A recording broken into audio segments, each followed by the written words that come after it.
Velbe varanma, sıvlım şube piçuma, hep verendem annerin.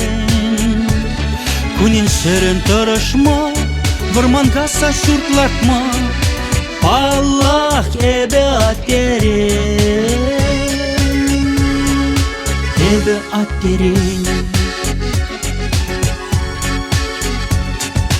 Çevel çevel kalaşma, çocuk şihi puştarma, hep verendem yamakran. Perne beri anlanma, ıtlaşine kajarma, Allah ebe piçerim, ebe piçerim.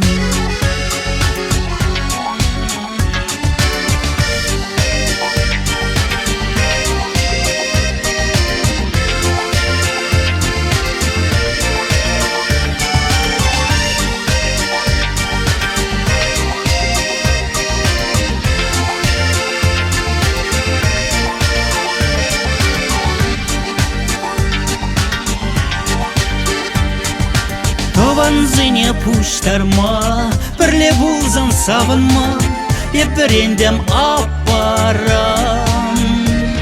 Hiristorza yurlama, kışta hirzin taşlama, Allah ebe isnaran, ebe isnaran.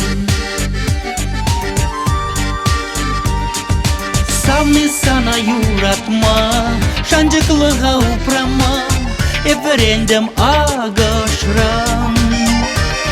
Aslı zini haklama, vatavette buluşma, Allah ebe halıkram, ebe halıkram, ebe halıkram.